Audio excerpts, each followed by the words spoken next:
This is episode 54 of the Construction Leading Edge podcast. My name is Todd DeWalt, and today we got an interview with Jonah Canter, owner of Canter Construction down in Charleston, South Carolina. We're going to talk about his startup story, his unusual background for a construction business owner.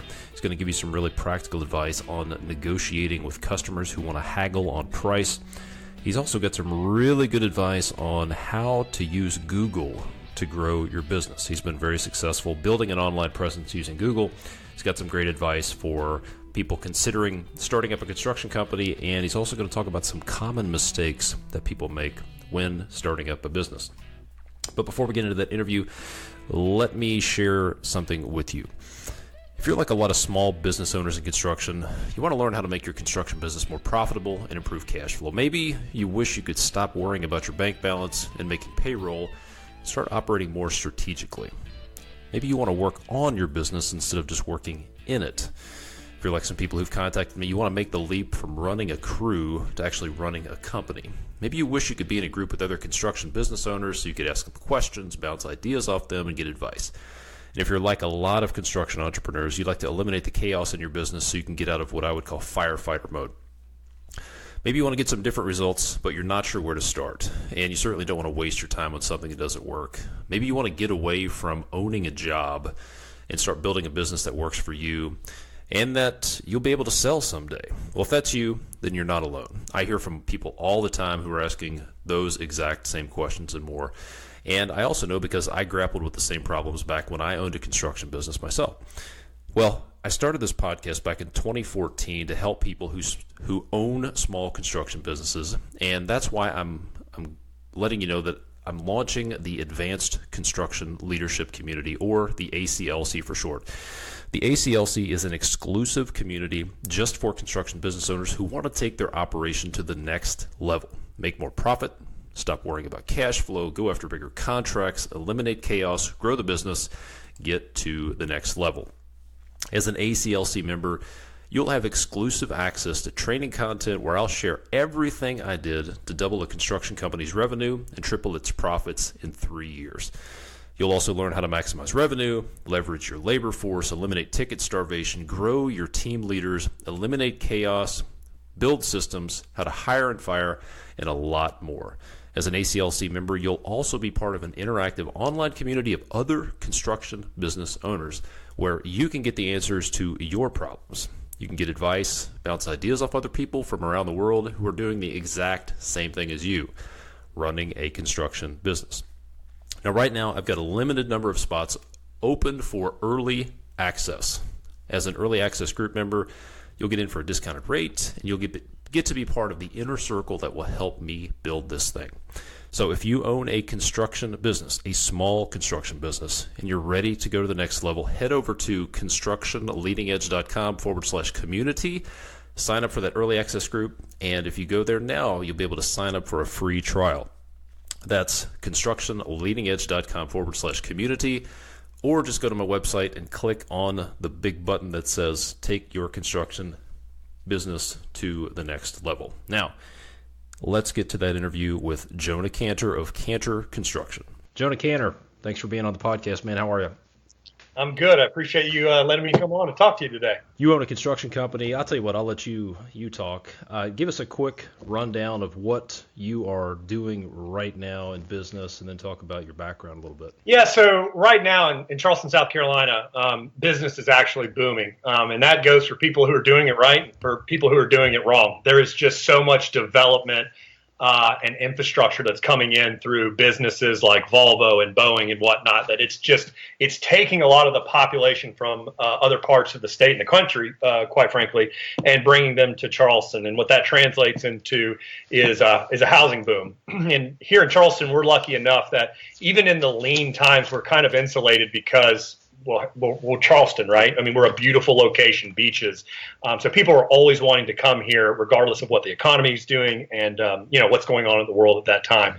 So it's crazy, to be honest with you. So right now we're doing a lot of the beachfront homes, a lot of homes on Kiowa where people are coming in and purchasing them. A lot of the people are actually coming from out of the state. We do have locals here, but what I'm really seeing an influx of is people coming out of the New York and Boston area.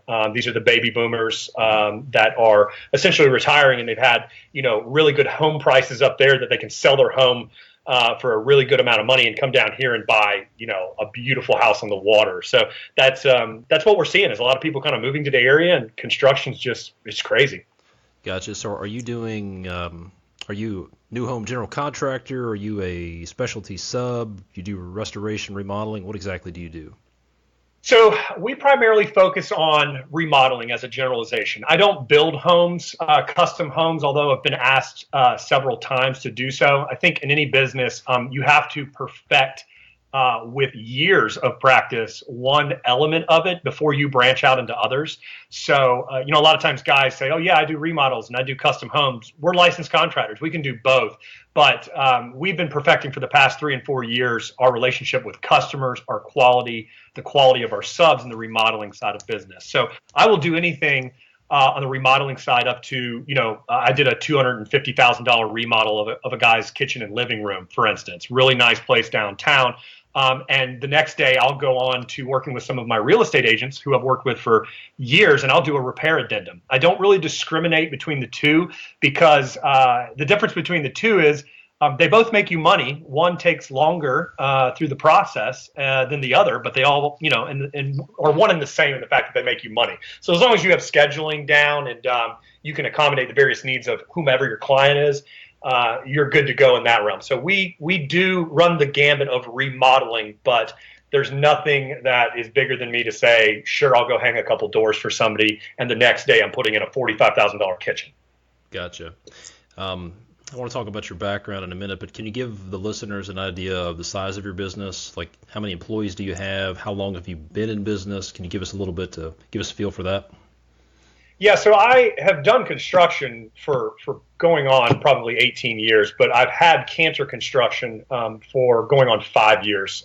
It was a relationship that was born out of a meeting between myself and Wes Muckenfuss, who is my general contractor at a Starbucks. And he was tired of his job. And at the time I was working for a startup, and I had these great ideas of, how we can create a good construction company. So we got together about 5 years ago, and then it was just Wes and I at the time. And we started out slow, and I had the ability to start out slow because what I'll mention a little bit about the startup is I was getting my money from somewhere else and was able to slowly grow the business. Now, I know not everybody has that ability to do so, but for us, it was successful because I wasn't worrying day one about 13 people and 500 subs and all the things that are complicated when you get bigger and bigger. So we started out slowly, as I mentioned, with doing real estate work primarily. When I was sitting on my couch one day, I was trying to figure out after Wes and I said, yeah, let's do a business. How do I keep the calls coming in? And, the door-to-door marketing, the home advisors, the Angie's Lists of the world, they want to sell you on all these ideas that you give us money and people are going to call you.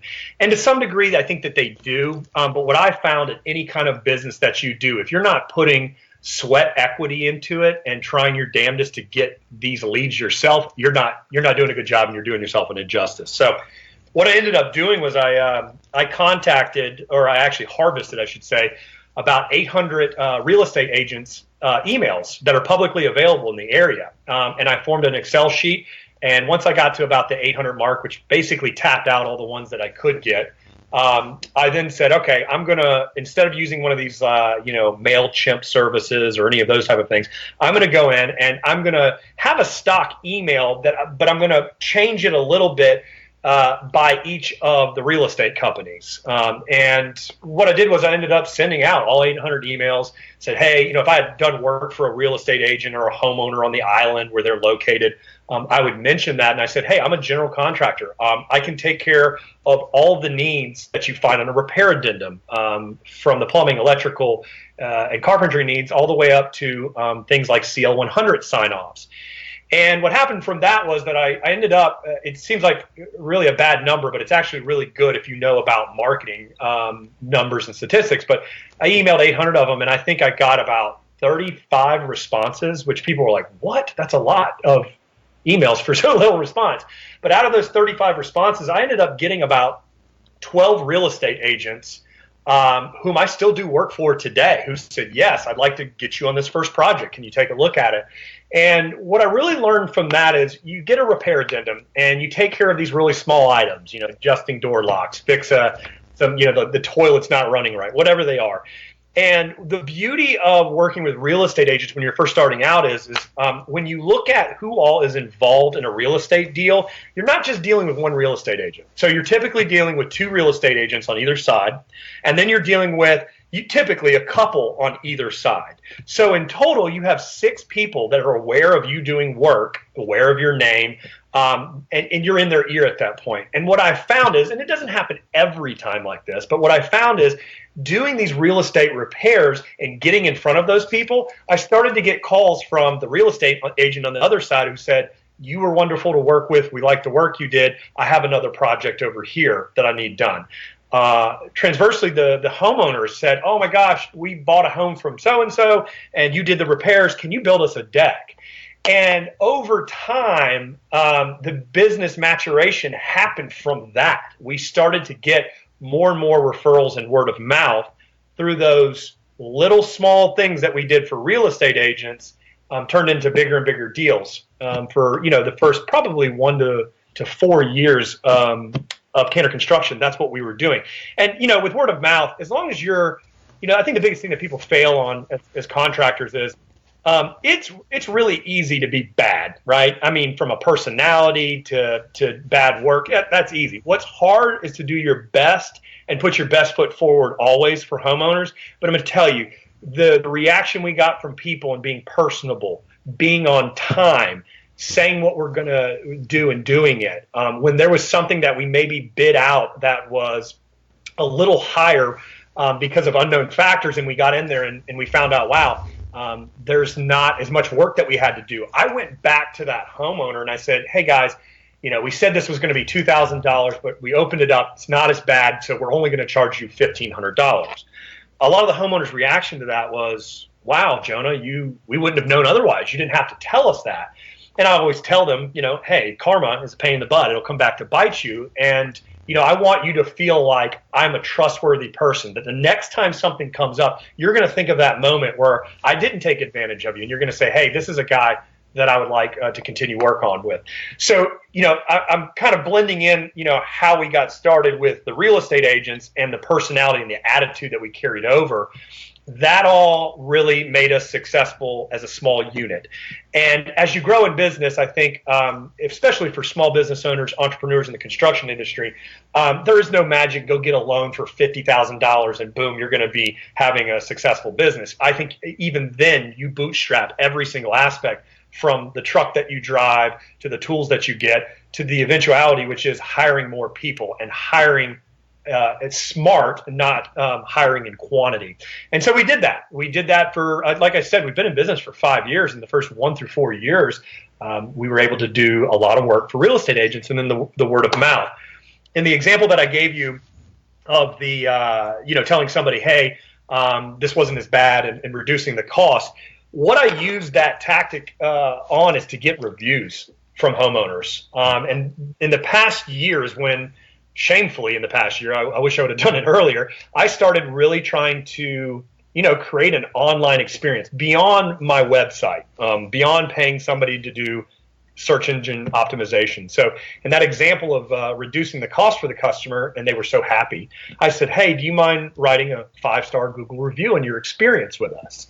And, every time that happened, absolutely. Or even when a customer had a great experience, I would ask them, can you write a 5-star review?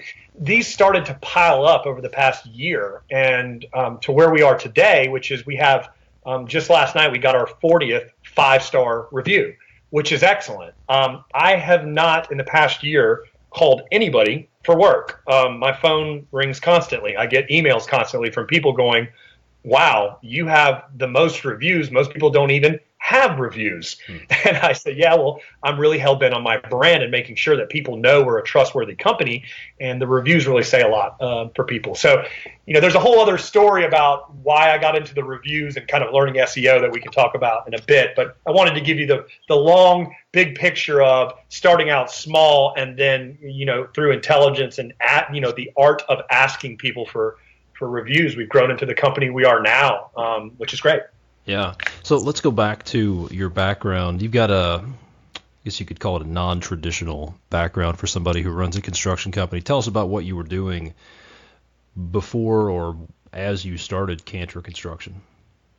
Yeah, so throughout high school, in the summers, I worked for a guy in my hometown of Blythewood, South Carolina, doing, what you do back then is greenhorn. You don't know anything, you just learn. So it's more about being around the construction zone and learning conversations and whatnot. When I ended up going to college at an all-male private school and a scholarship for soccer for a year after high school, and got into it and absolutely hated it. I ended up dropping out. For me, it wasn't about like school was too hard. It just wasn't the way I like to do things. Like I see myself as more of a street smart guy than a guy that takes tests kind of thing. So when I got out of the first year of college, I really didn't know what I wanted to do. I ended up working on some boats down in the Keys for a while, just like, every dumb, 20-year-old kid does. And then I came back to Charleston about 20 years old, and I started building docks. I did that for about a year and a half. And then my brother-in-law came to me and he said, hey, there's a startup, a software development company that's doing a print-on-demand publishing software schema, and we need a shipping guy. And I was like, sure, I'll do that. It's better than being out in the heat all day, making, $9 an hour or whatever it was. So I ended up working for this company, and it sounds like I'm patting myself in the back, but I don't really half-ass anything I do. So if you ask me to dig a ditch, I'm going to dig it the best I can. If you ask me to box up a bunch of stuff in a shipping department, I'm going to do it the best I can. And they noticed that, and they kept promoting me within this software company, and we started to get more and more successful to the point where I ended up basically running a whole production facility by about 20 to 21 years old.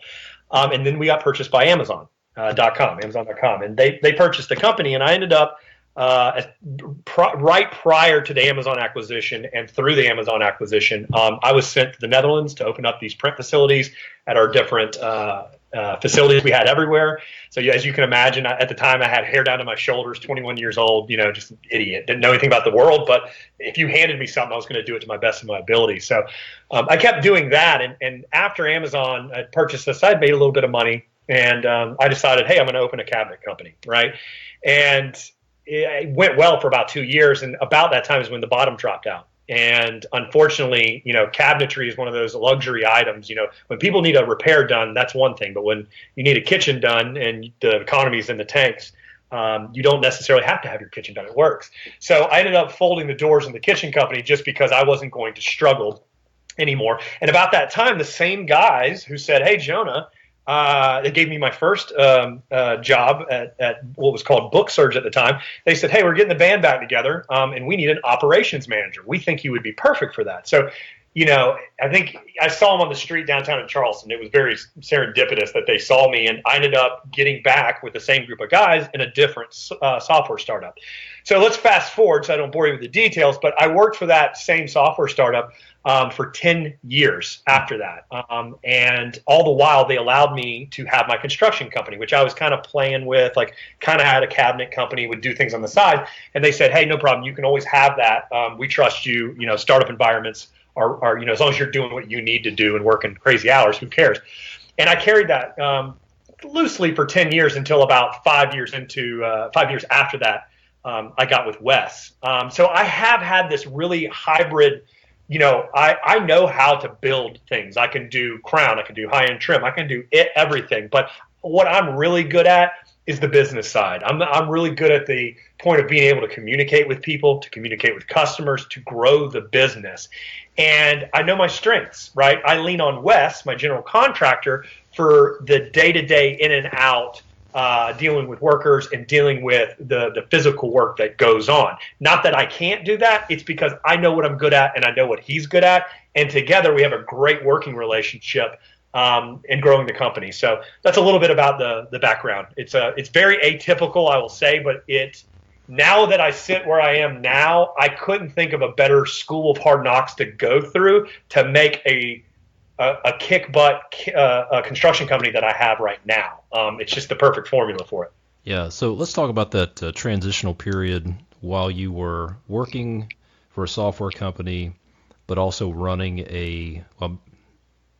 maybe the question would be, let's go to the point where you decided, hey, it's time to jump full time into Canter Construction. What was going on? What triggered that? How did you think about it? What was your thought process to decide when it was right to go full time? Yeah, it's a great question. And it's one it's really recent for me.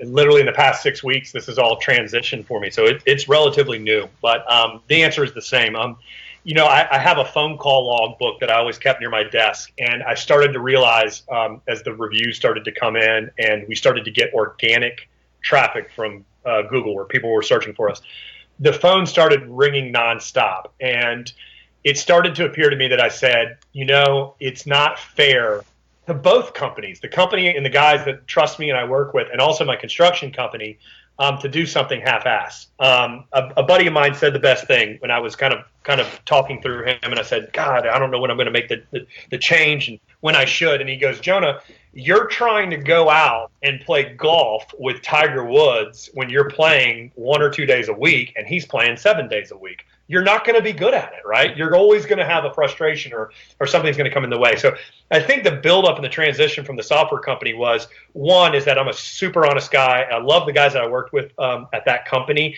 And I said, you know what? There isn't a doubt in my mind. Like, it was a lateral move for me because I was already had my salary, which was good at the software company. And I built the construction company up to where it was at the point it is today. So for me, it was following your passions. I truly did like what I was doing with the software company, but over time, it kind of lost its luster to me a little bit, and I was really getting into the design elements. This sounds cheesy, but I love talking to customers. I love at the end of a project when a customer goes, wow, Jonah, your team was awesome. You guys were great. You do great, work. That I didn't get that at the software company. So when you tie all that together, it was like the timing of the business was right, but my heart was really pulled directly into construction. And so in the past 6 weeks, I ended up, putting in my 2 weeks, actually it was a 3-week notice, and resigning from them and going in full time into Canter Construction. Oh, congratulations. That's sounds like an exciting time, but was it an easy decision? Was it a clear-cut decision, or was it one where you could have gone either way and you were pretty sure you would have been successful? Yeah, I think it's stressful, and I think it's situational. And I'm talking from my standpoint, but for those listening, everything is situational when you make decisions. You have to make the decisions that's best for you, your family, what is going on in your life. I'm married for coming up on 10 years this September, and I've got a 2 and a 5-year-old boy, right? So the world is much bigger than me, right? So it's a lot easier to make decisions in life when you're the only one that you're responsible for. But when you're responsible for 2 little ones and a wife that obviously is not going anywhere after 10 years, it does kind of make those decisions a little more difficult. And you really have to think and analyze, like, am I doing the right thing? Healthcare, right? That's a huge thing that's going on, in the news, and for a lot of people who are in construction, it's expensive and you got to have it because something's going to happen, and you got to have general liability and your workers' comp and, on and on and on. So it was a decision that was not tough as far as like pulling at the heartstrings. It was like I had to do my due diligence to make sure all my ducks were in a row and that I had thought through everything.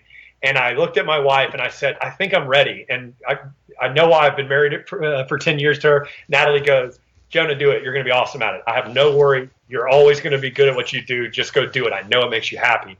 And that was the straw that broke the camel's back for me. Huh, awesome. So we're going to talk a little bit about how to use Google to grow your business. You've got some interesting ideas on negotiations, some things you've gleaned from your experience. But while we're on the subject of startups, what are some of the biggest mistakes you see people make when they're starting a business, whether it's construction or otherwise? I think what they try to do, and this is a generalization, not just to construction, but in startups. I was speaking at a startup conference, and this young kid came to me and he said, it was funny. He goes, so, I would like to be an entrepreneur, and how do you come up with ideas about how to create a new business? And I kind of sat there and I kind of chuckled. And I was like, well, I'll tell you what you don't do. You don't invent something that doesn't exist, because 9 times out of 10, you're going to fail, right? Now, there's those gems out there of people who've created companies that the Facebooks of the world, but even Facebook had MySpace before it. So it was an idea. But that is a great example. And let's use Uber, for instance, right? Take something that has been existing forever and make it immensely better. That is the key to success. And what I see guys doing wrong is they don't do that. They try to, whether it be in construction or in the latest app idea that they have, they try to do all this fancy stuff and they end up falling flat on their face. And as it relates to construction, what I applied to it was, this industry is wrought with lack of communication, dirtbags, people who are not honest. They do a terrible job. So there's commercials. There's a commercial out there right now with I think it's in an e-insurance or something. And it's with a contractor sitting with a couple, and they're like, oh, well, when do you think this project will be done? And he says, well, I'm going to tell you 2 weeks, but it's actually going to take 6 months, and I'm going to charge you $10,000 over. And they go, oh, that'll be nice. And they're trying to make fun of it, but it really pisses me off because that's what people think of us. Right. And not all of us are like that. So I think when it gets back to what do people do wrong? They don't do the fundamentals of what every business should be, which is to put their client first and foremost. Put the client hat on. Do what's right. And don't do what's right at the detriment of your company or hurting yourself. But it gets back to it's really hard to be bad, and it's really easy to be bad. It's really hard to be good. Do something that's hard and do it right, and you'll reap the benefits of it on the backside. So I think that's one of the biggest things. The secondary part of that is I think that guys don't bootstrap their business. I should say men and women, because I know 2 women contractors, so I don't want to leave them out at all.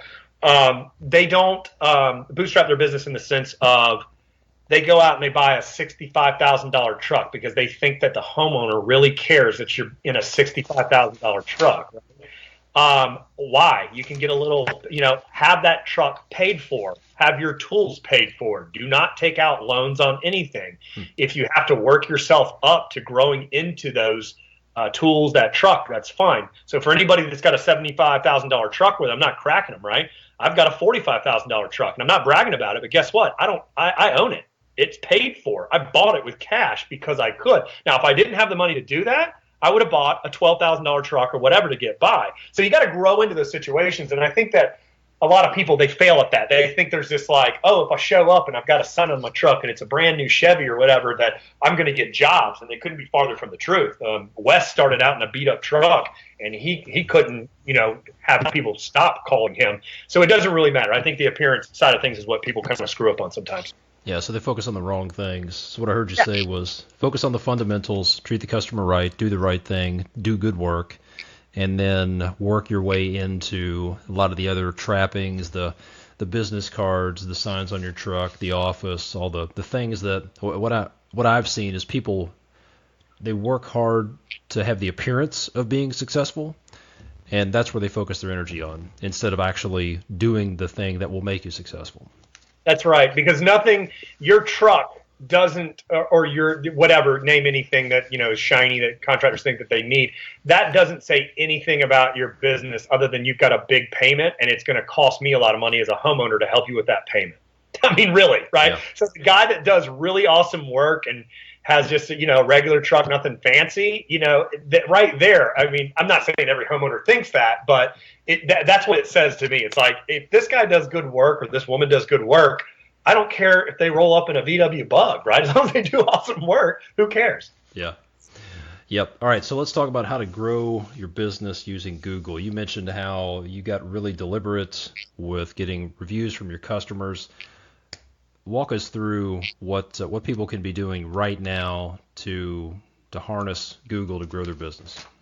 Yeah, so everything that I'm about to mention, there was no book I read. This was just kind of like shooting from the hip. I put it together. I think that it will vary slightly geographically for people because there may be people who are doing this equally well in your particular area. So just keep in mind, these are like the fundamentals to follow, and then apply them to your area. But what I ended up doing is, SEO stands for search engine optimization. And basically what that means is when I type in contractor James Island, where I'm located, it does this spaghetti algorithm to pull back what it thinks you want, right? And it does that through a bunch of ambient data points. It looks geographically like, is this contractor near them? Do they have reviews? Do they have photos? How many times do people hit their website, right? And so if you loosely understand, and nobody fully understands Google search algorithm, but if you loosely understand it, you can start to kind of manipulate that. So the first thing that I did was I went out and I put my company contact info, pictures and everything on every free site that's out there. So, there's plenty of places like, and I don't think this is free anymore, but Porch and Angie's List is free for contractors, and any kind of, Manta, all these places, you guys can look them up. I just went out there and I loaded them down with 15 to 20 pictures to start with, all of my company info, and I made sure it was out there. Then with that out, what that does is it's relevance, right? It starts to looking at things and going, this person is in a lot of different places. The other thing in which I saw was really important was I got verified through Google as a Google business, which is a very simple process of submitting your information, your location. They send you a card, you verify, and then from there, again, I put in as much descriptive information on my company, including photos, into there. And then lastly, what I ended up doing was I started, and I can't tell people this more, is if you do good work, review. Always ask for reviews. And the simplest place for a review is actually Google, and it's the best place, right? Because not everybody has, say, like a Porch account, or not everybody has a House account. And for the people who do have that, there's a separate conversation about getting those reviews, but I really focused on sending the people an email that said, first of all, hey, are you guys happy? Yes, we loved you guys. You're awesome. Hey, would you mind taking a brief second to write a 5-star review? For people who find us organically, reviews are the best way for us to tell them sight unseen that we're trustworthy and great contractors. And then I would put a hyperlink to the actual review, not to a Canter Construction search. I would go into where it says write a review in Google, copy that and put Canter Construction 5-star review as the hyperlink and plug it in there so that it was really easy for the client to go click, write the review. It took them right to the page, took them 5 minutes, and they were done. Through doing the reviews, getting yourself in as many places as possible, and then this is the last piece, is constantly updating. And I don't mean every week, but every 2 weeks or at least monthly, add new photos. Add new photos to every site, because again, every time somebody clicks on a photo or they click on a photo that links back to your website, that is building relevance in your particular area. And what that does is it helps Google in that crazy algorithm to go, they're searching for a general contractor, James Island. This guy gets through his analytics, is getting a lot of hits from various websites, got a lot of photos, and then boom, he's got a lot of reviews. Lo and behold, my name pops up with the big boys down here. Some of the commercial contractors, in fact, that are doing, multi-million-dollar projects, and they don't even have any reviews. I'm percolating to the top because of those tools that I've just spoken of. Wow. So I'm going to have some notes in the show notes for this. So if you're listening, don't worry about trying to keep track of it. I'll have this in the show notes, and I'll have a link at the end. But so what I heard you say was make sure and get your company info on every free contractor site available with pictures of your work. Get verified as a Google business. Load up photos on your website. Is there a separate Google business site where you would load up your photos, or are you talking about loading up photos on your website? So what happens is, and I should mention too, have a website is huge on that, by the way. Like you can do, it doesn't have to be the world's sexiest website, right? Have a website that's simple, it gets to the point and shows pictures. That's definitely something. You don't have to break the bank to do it. In fact, my first website was $300 from a graphic designer. So, I was I was really, cost conscious on that thing. But to your question about Google businesses, once you get verified, there's a Google My Business login. And what it does is it pops you in, and this is free. It pops you into the Google Business portal. And from there, there's some really great stuff that happens. They give you insights as into how many people searched for you, how many views, how many photo views. And then those insights go against industry standards. So it tells me, like, compared to others in your industry, you have 39% more views than the average construction guy. So that Google business listing also allows you to upload those photos, but it also gives you business intelligence to show you, like, am I trending in the right direction? And one thing it'll tell people is, I've noticed early on, is if you're not adding photos and you're stagnant and you're not doing anything to keep your relevance up, you'll start to see those insights drop. And that's an indicator right there. Oh, you know what? I'm going to post some more photos, get some more stuff on Mana, Porch, wherever, to get those ticks back up. Gotcha. What about blogging? Is there much value in having blog posts on your website? I think for the initial entrepreneur, no. However, I'm a fan of blogging, as you and I both know, because that's how you found me. I don't have a blog on my personal website because, quite frankly, most people who come to me are homeowners, and they don't really care about what I'm writing about, right? It's not homeowner-centric. What I like to write for is your listeners. I like to help people out with things that I've found are successful. That being said, when I first got started, I contacted a gentleman at Rich Contractor. I mean, I just kind of found him, and I wrote an article about what we mentioned about the realtor leads. And I said, hey, look, I don't want any money for this. I want to help people out, and I want to link back to my site. And what that does from that perspective, I think, get your business going. But if you want to really start increasing the activity that is not only local or hyper local, but it starts to get more national, then writing a blog is helpful, and getting it posted to sites, because what happens is there could be people from Michigan that end up landing on my site because they heard this podcast, right? And again, back to Google, it's like, man, this guy's getting hit from all different locations.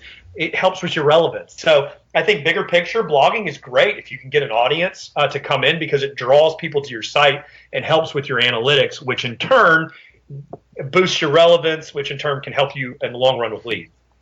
Gotcha. Have you done anything with Facebook ads, or using social media to grow your business? So I'll get to Facebook in a second, because I have thoughts on that. Yes, on the social media front, I use Instagram. Instagram is tied into my website because I think what's great about Instagram is I found local contractors who are doing good work because they're showcasing them, right? So I found subcontractors that I've worked with locally because I said, man, this guy does excellent carpentry work. I've seen a bunch of his pictures. He seems like he's into it, right?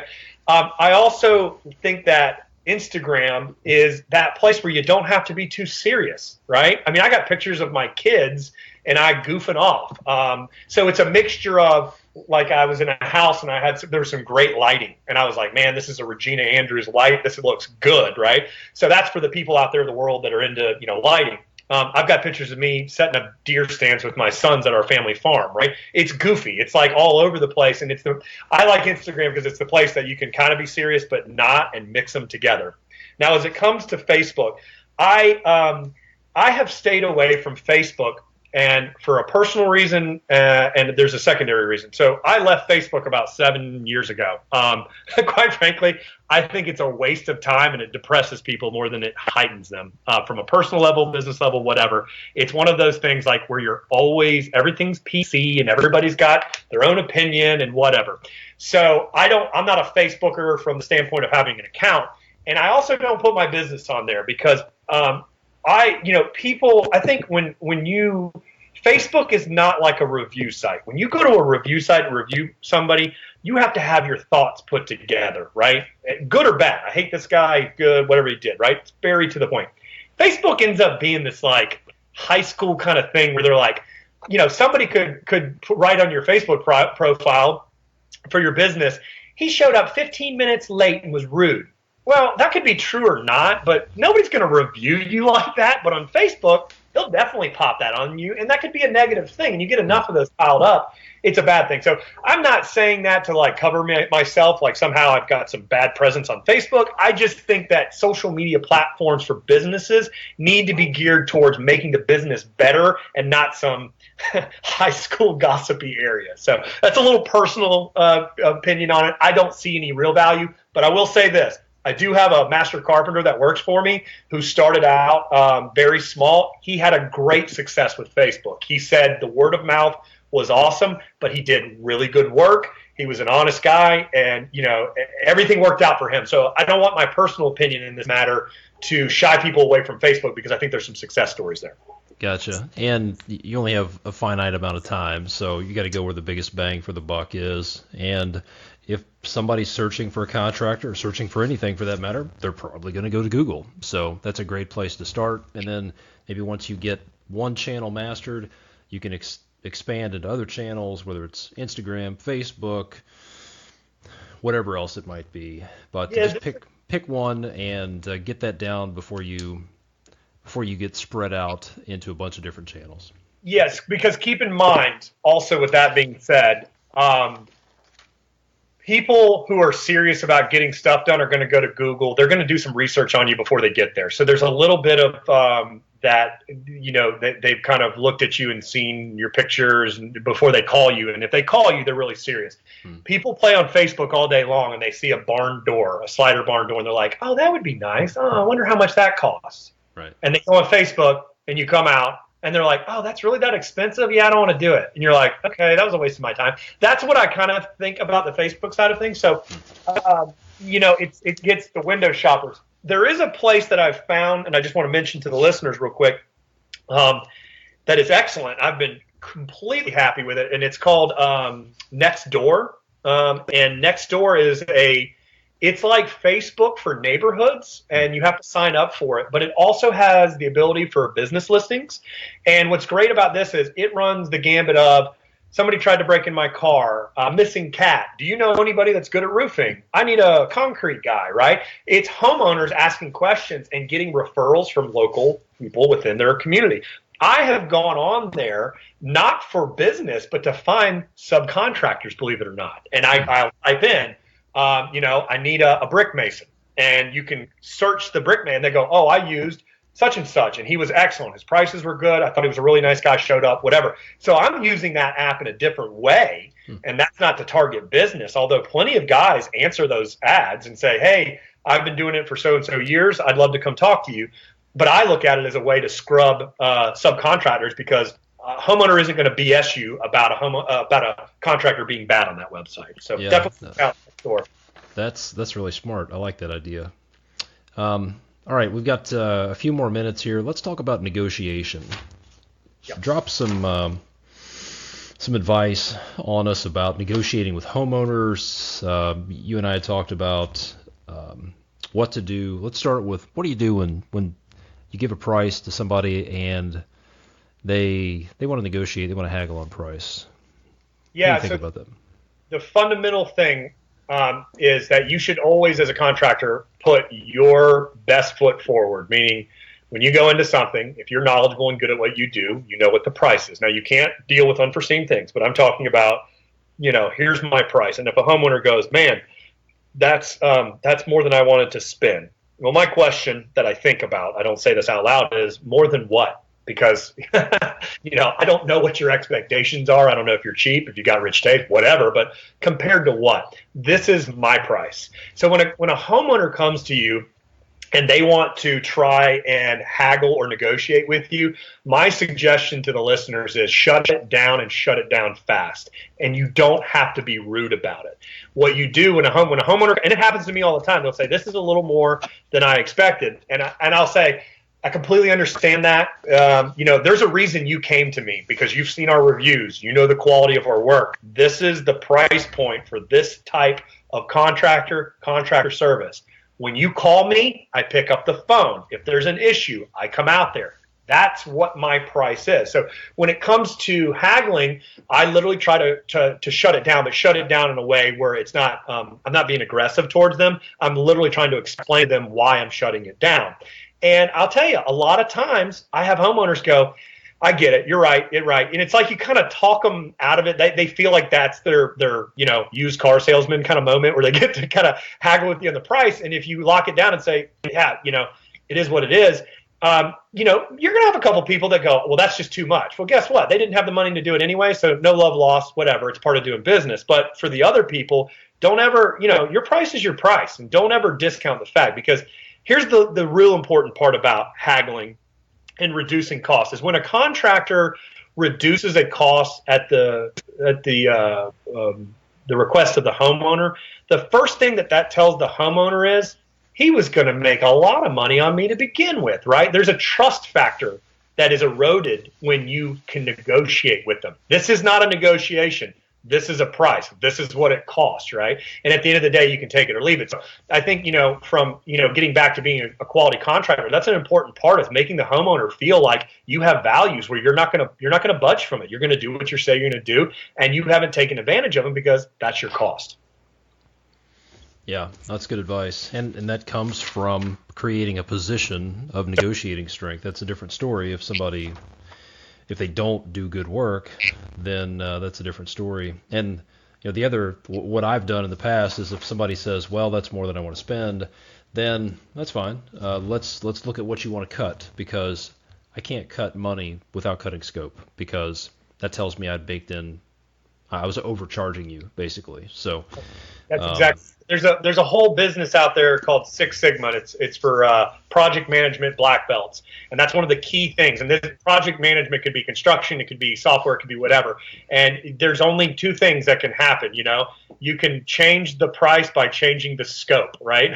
And you're exactly right. If you're not happy with it, let's see what we can take out. Maybe the material, instead of using Garapa flooring, for your deck, let's use a pine. You can. That's a way to negotiate without negotiating your bottom line. Mm-hmm. And then that'll take the tire kickers out, and they'll say, oh well, I really want to do this. And what I've found is people typically make decisions. They make buying decisions based on emotion, and then they'll try to support it with logic.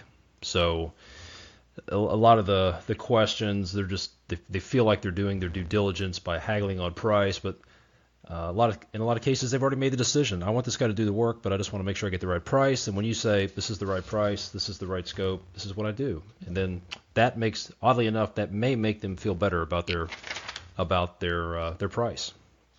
Yeah, and in continuance of that is over the past year or two, one of the things when I get into a project, and you got to feel people out. When I get into a project and I'm talking with somebody, you can kind of tell the people who are kind of like they don't know what they want. It's just kind of all over the place. And it could be midway through an estimate where we're talking about stuff.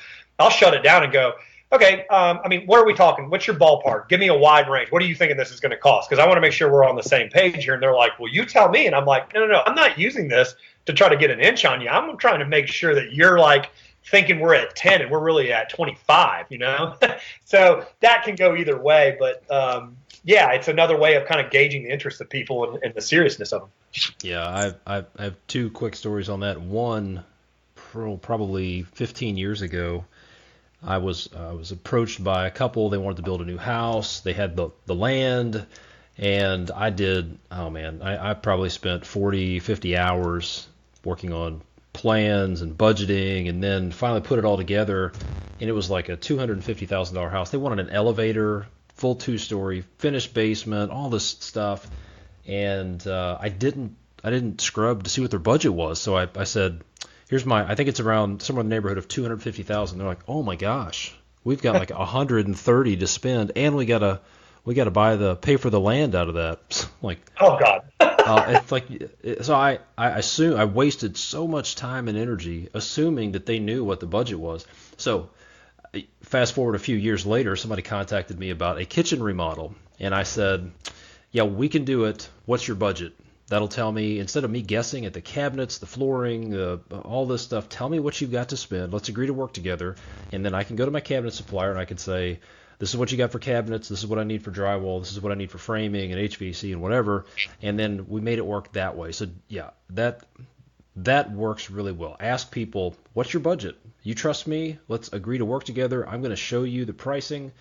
but we're all wasting each other's time here by guessing at what you want. So yeah, and another thing that a lot of contractors are doing that helps early on assuage any fears from homeowners is the cost plus model, which I'm not sure how many of the listeners are aware of, but that's where a contractor comes in, and it's typically done on custom builds or very, very large remodels where they say, hey guys, I'm going to tack on 20% to every one of the trades. I've got them all, but you go into it with your eyes wide open and can say, if your cabinets are $15,000, I'm 20% on top of that. You can change it to 10 if it's not in your budget.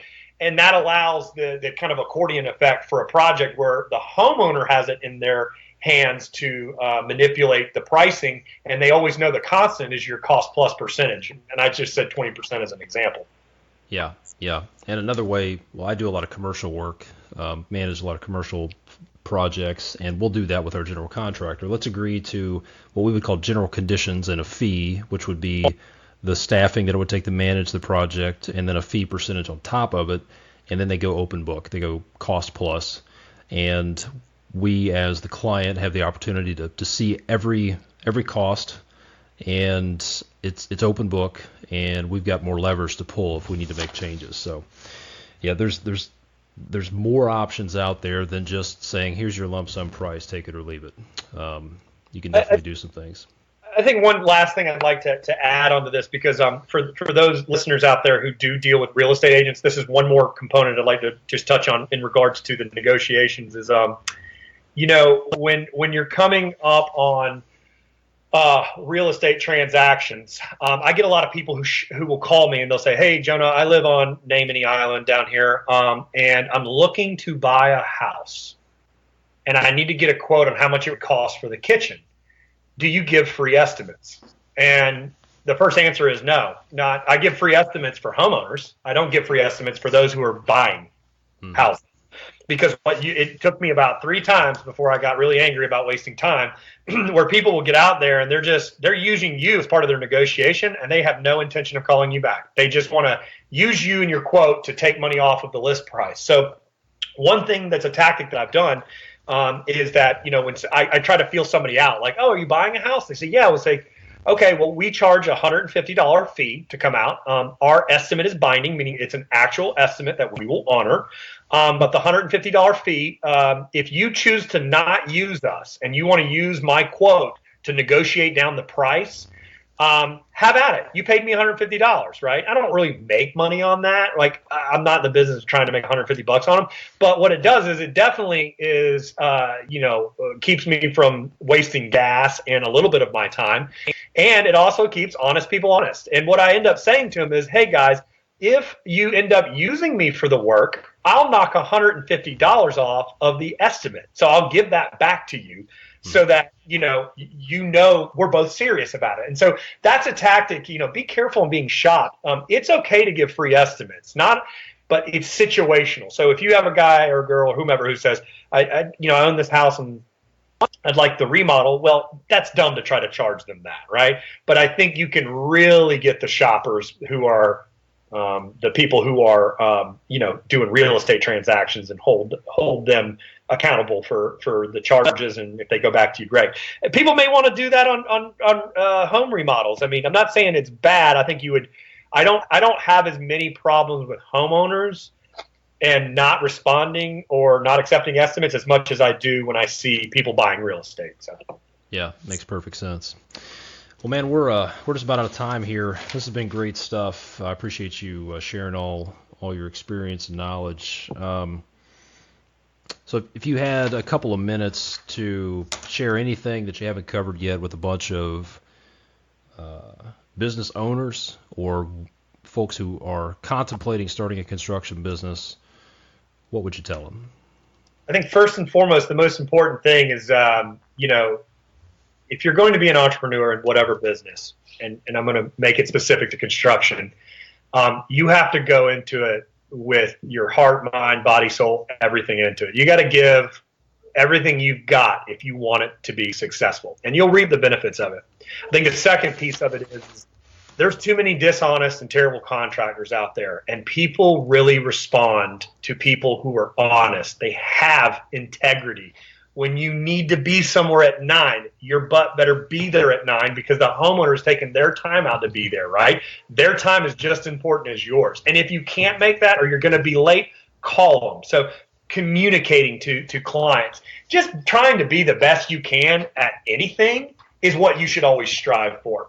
The other thing is don't ever underestimate the ability of sweat equity to get something done and to save money. You should always be out there trying to figure out how to get the biggest bang for yourself for the lowest dollar amount. So when it comes to, like I spoke of with the real estate agents, I sat there and watched 4 or 5 Netflix shows while drinking a 6-pack of beer. It was the most boring time of my life, but I saved money doing it and I reaped the benefits of it. So, in closing, I think the biggest thing for everybody who's listening right now is, don't be afraid, but be true to your roots. Try to be really the best that you can at what you can do in whatever position, whether that's the business side, the construction phases of it. Try to be the best that you can, and I think you'll reap the benefits of it totally. Good stuff, man. So if people want to connect with you, either get to your website or hook up with you on social media, somewhere other than Facebook, of course, where should they go? So it's very easy. My website is www.canterconstruction.sc for South Carolina.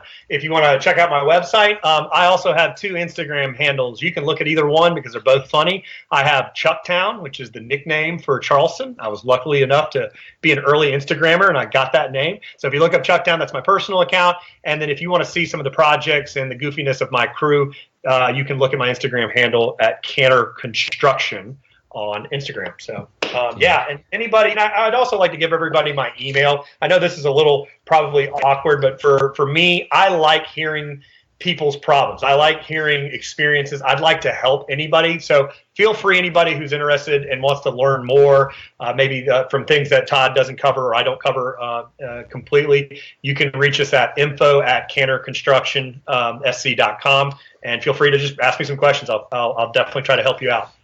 Good stuff, man. Well, I appreciate your willingness to share with everybody, and I think you've got a great story. You've got some really interesting insight on the technology side of it and using Google. So thanks for sharing, man, and let me know if there's ever anything I can do to help you. Awesome, Todd. I appreciate it, and thanks for everybody listening. All right. Hope you enjoyed that interview with Jonah Canter. Be sure to head over to constructionleadingedge.com/054 for the links, the show notes that we talked about, and it'll have all the ways you can get in touch with Jonah. Also, don't forget, if you own a small construction business and you're ready to take it to the next level, go to constructionleadingedge.com/community and sign up for your free trial for the Advanced Construction Leadership Community. That's it for now. My name is Todd DeWalt. Thanks for listening. I'll catch you next time.